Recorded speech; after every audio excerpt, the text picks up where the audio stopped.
Hello students, I am Lina Pandey. Today I will teach you प्रथमः पाठः भाषा संवादः। और हाँ स्टूडेंट्स, जिस प्रकार से मैं आपको 12th स्टैंडर्ड के वीडियो सेंड कर रही हूँ उसी प्रकार से मैं आपको 10th standard, 10th state and then 10th CBSE, then 11th state, इन सब के भी वीडियो आपको सेंड करूँगी। आप मेरे वीडियो ज़रूर देखते रहिए। और हाँ, आपकी ये लिंक जो है आप अपने फ्रेंड्स या जिससे भी ज़रूरत हो उनको ज़रूर सेंड करना। देखो बेटा, अभी ये पेंडेमिक सिचुएशन में बच्चों को पढ़ाई करने के लिए संस्कृत की पढ़ाई करने के लिए बहुत से प्रॉब्लम आ रहे हैं, बहुत से बच्चों को प्रॉब्लम क्रिएट हो रहे हैं क्योंकि वो ऑनलाइन क्लासेस में वो क्लियर नहीं हो रहे उनके डाउट्स, और दीक्षा ऐप और कहीं भी ऐसे नोट्स नहीं मिल रहे हैं संस्कृत के लिए। तो आपने उन सब की ज़रूर हेल्प करना, और हेल्प करना तो अच्छी बात होती है ना बच्चों। तो आपने ज़रूर जिसको भी ज़रूरत है उन सबको ये वीडियो लिंक ज़रूर सेंड कीजिए, ठीक है। चलो तो हम अभी अपना लेसन। तो सबसे पहले हम देखेंगे भूमिका। शब्द उत्पत्तिशास्त्रम इति संस्कृत भाषायाः विशेषः। शब्द उत्पत्तिशास्त्र ये संस्कृत भाषा का विशेष है। यास्कमुनिना रचितं निरुक्तम् उत्पत्तिशास्त्र विषय का आद्यः ग्रंथः। यास्क मुनि ने लिखा हुआ निरुक्त यह उत्पत्तिशास्त्र विषयक पहला ग्रंथ है, सबसे पहला ग्रंथ है। तस्य आधारेण शब्दमूलानाम् अन्वेषणं रोचकम्। उसके आधार से यानी उसकी सहायता से शब्दों का मूल अर्थ ढूंढना ये रोचक बन जाता है। नैकासु भारतीय भाषासु संस्कृतम इति समानसूत्रम तथैव बहवः शब्दाः संस्कृतोद्भवाः संस्कृतसमाः वा सन्ति। और अनेक भारतीय भाषाओं में संस्कृत ये समान सूत्र से यूज़ किया गया है, और बहुत से जो शब्द है अदर्स लैंग्वेज के वो संस्कृतोद्भवाः यानी संस्कृत से उत्पन्न हुए हैं, नहीं तो कुछ कुछ शब्द तो संस्कृत के शब्द के समान ही है।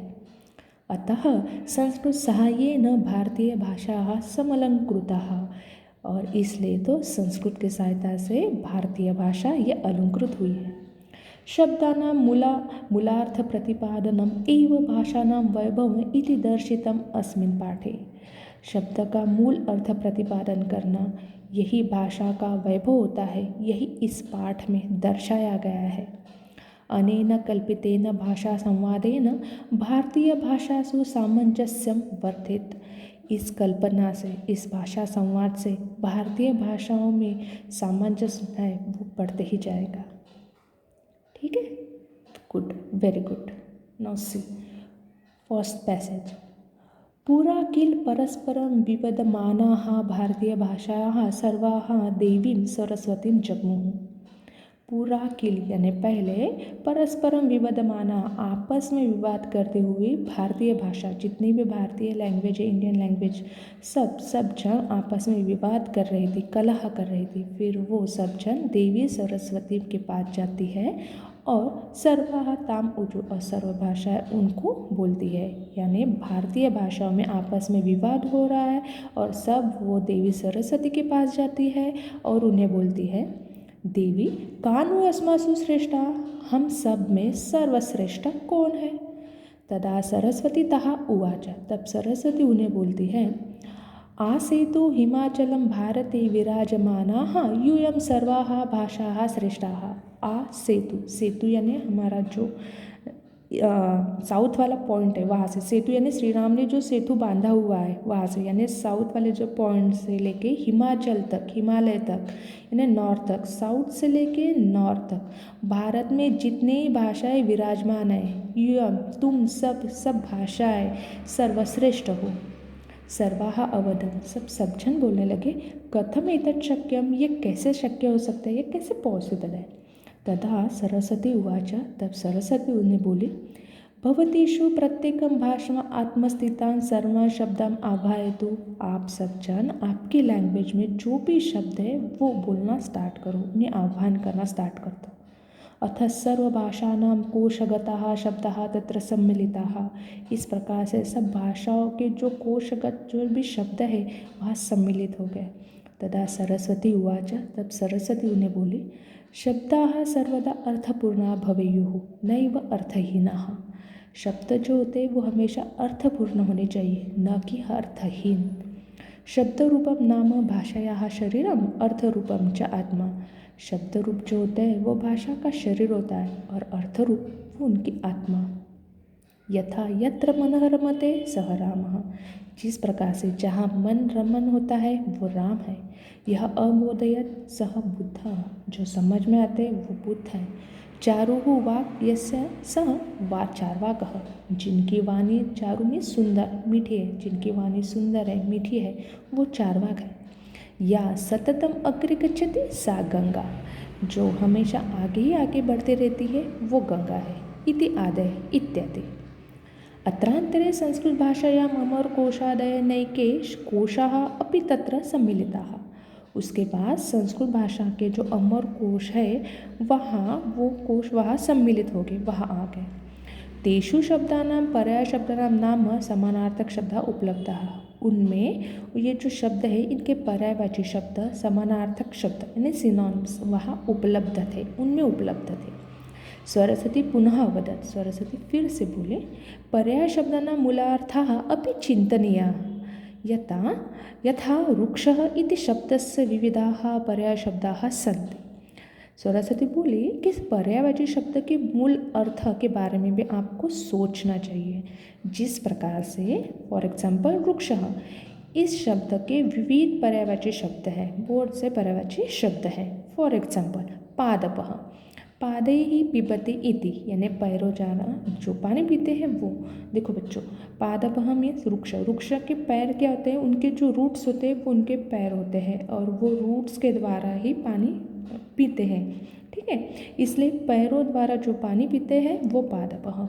महीरुहयः, मह्यः रोहति इति। मही मीन्स पृथ्वी, अर्थ। अर्थ में जमीन में जिनका जन्म होता है, जमीन के ऊपर जो खड़े होते हैं, जो जन्म होता है वही महीरुह। शाखी, शाखायाः धारयति इति। जो शाखाओं को धारण करते हैं वो शाखी। इत्थं वृक्षस्य विविधानि लक्षणानि पर्यायशब्दाः प्रकटयन्ति। इस प्रकार से वृक्ष के विविध लक्षण को देखकर पर्यायवाची शब्द प्रकट हुए हैं। शब्दः तु शक्तिस्वरूपाः, अतः पर्यायशब्दानां यथ उचितः उपयोगः करणीयः।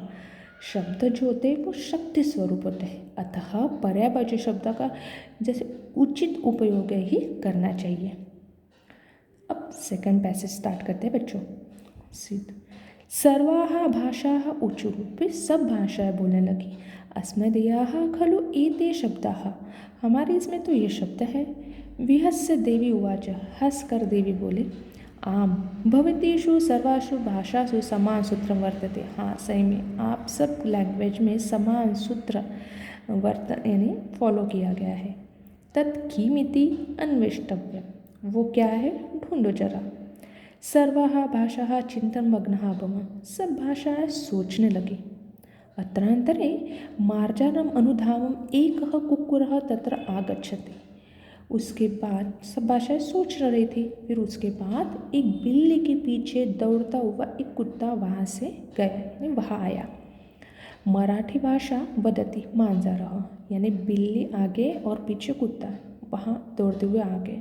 तो उनको देखा कर यानी बिल्ली कुत्ते को देखा कर सब जो लैंग्वेज थी वो अपने अपने लैंग्वेज में बोलने लगी। यानी बिल्ली को देखकर मराठी भाषा वाले बोलने लगे मांजर, बांग्ला भाषित बिराल, आंग्ल भाषा वाले लोग बोलने लगे बिराल, गुजराती हिंदी भाषे उच्चे ही कथितवत्यो, हिंदी गुजराती लैंग्वेज वाले जो लोग होते हैं वो बोलने लगे उच्चे ही जोरों से बोलने लगे, अरे बिलाड़ी, हिंदी वाली बिल्ली। और कुक्कुरम दृष्ट्वा कोंकणी भाषा उक्तवती सूणे, कुक्कुरम कुत्ते को देखकर कोंकणी भाषा वाले लोग बोलने लगे सूणे। बांग्ला तेलुगु भाषे उच्चतः, बांग्ला भाषा वाले लोग तेलुगु भाषा वाले लोग जोरों से बोलने लगे कुक्कुर कुक्का इति। तदा कोने स्थितां अमरकोशा ध्वनि ही प्रस्फुरितः, तब कोनों में कॉर्नर में जो स्थित अमरकोश था उसमें से ध्वनि आवाज़ प्रस्फुरितः आवाज़ आई। अतुः बिडालो मार्जारो वृषदंशकः आखु भुक् कौलेक सारमेयः कुक्कुरो मृगदंशकः शुनको भषकः श्वा सादालक्रस्तु स योगितः श्वा विश्वकर्दृमृगया कुशलः सरमा शुनि। अब जो ये पूरे नाम जो है अमरकोश से जो ध्वनि आवाज़ निकली वो कुत्ते और बिल्ली के लिए सिनोनिम समानार्थी शब्द है।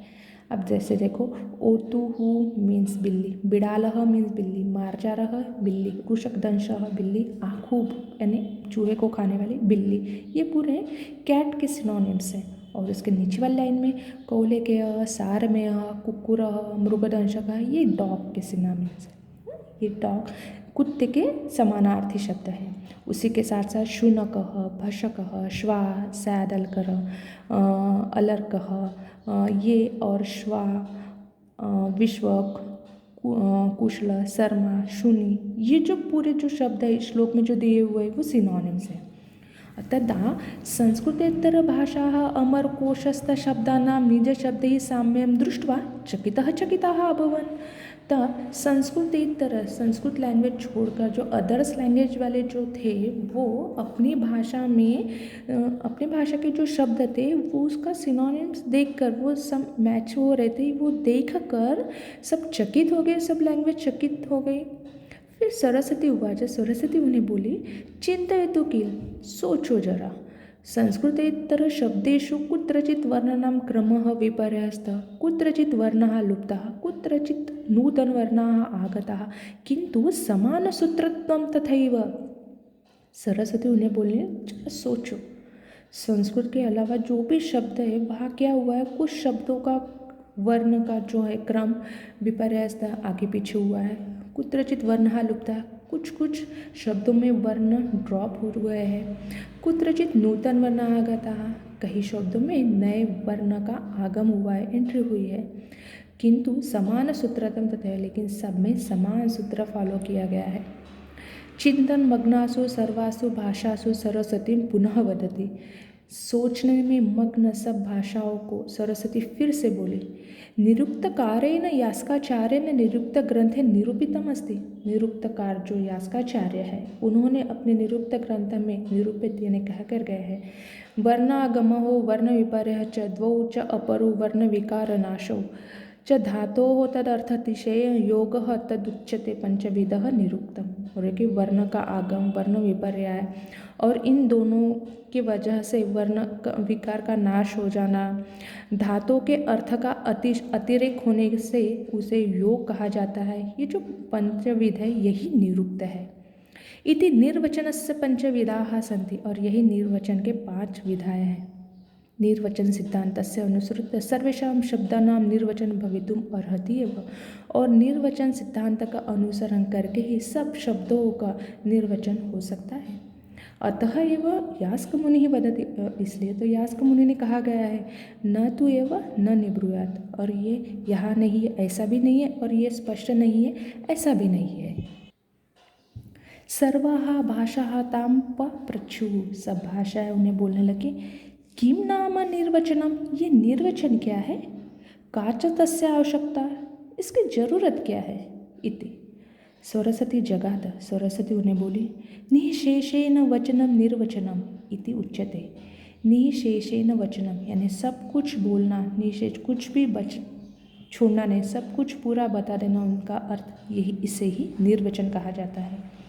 शब्दानां मूलम तथा तेषाम् अर्थ एतयोः स्पष्टीकरणं नाम निर्वचनम, शब्दों का मूल अर्थ, उसका पूरा मीनिंग बताना, उसका पूरा मीनिंग का स्पष्टीकरण करना, इसे तो निर्वचन कहा जाता है।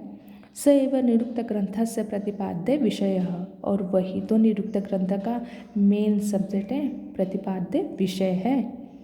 भाषा प्रति अपृच्छन, भाषा फिर से उन्हें बोलने लगी, किंतु शब्दकोशाः शब्दानाम् अर्थान् तु प्रकाशयन्ति एव, तर्हि निरुक्तस्य किं महत्वम्। लेकिन हमारे जो शब्दकोश में डिक्शनरियाँ जो होती है उनमें भी तो शब्दों के अर्थ प्रकाशित किए जाते हैं, फिर निरुक्त की जरूरत क्यों है। सरस्वती प्रति अवदत्, सरस्वती फिर उन्हें बोले, शब्दकोशाः अर्थ प्रकाशाः इति तो सत्यमेव, हाँ, ये सच बात है, सही बात है कि शब्दकोश डिक्शनरी जो होती है वो अर्थ प्रकाशित होती है। हाँ, सही है। किंतु ते शब्दानां वर्तमानम् अर्थम एव प्रकाशयन्ति। निरुक्तं तु शब्दानां निर्मितेः इतिहासं निशेषं कथयति। बट ये जो शब्दकोश है वो शब्दों के वर्तमान प्रेजेंट मीनिंग है वही बताते हैं, वही प्रकट करते हैं। लेकिन जो निरुक्त होता है वो शब्दों का निर्मित का इतिहास, पूरी हिस्ट्री बता देते हैं, कुछ भी शेष नहीं छोड़ते। भाषा ऊचु, भाषा फिर से बोलने लगी। हाँ, सम्यक अवगतम अधुना, अब हमें अच्छे से समझ में आ गया है। लौकिक वैदिक संस्कृत शब्दानां निर्वचनम कर्तुम शक्यते, और लौकिक वैदिक संस्कृत शब्दों का ही निर्वचन हम कर सकते हैं। अपि भारतीय भाषा स्थितान शब्दानां निर्वचनम कर्तुम शक्यम, क्या भारतीय भाषा में जो भी शब्द है उनका भी हम निर्वचन कर सकते हैं। सरस्वती स्मितम कृत्वा उक्तवती, सरस्वती हल्का सा स्माइल करके बोली, अथा किं, क्यों नहीं। पश्यन्तु सर्वाः भवत्यः, आप सब जन देखो। अहम एकम संस्कृत शब्दम वदामि, देखो मैं एक संस्कृत शब्द बोलती हूँ। तस्य कृते स्वान स्वान शब्दम छटिति वदन्तु, और उस शब्द के लिए आपके लैंग्वेज में कौन से शब्द है वो फटाफट बोलना है आप सबको।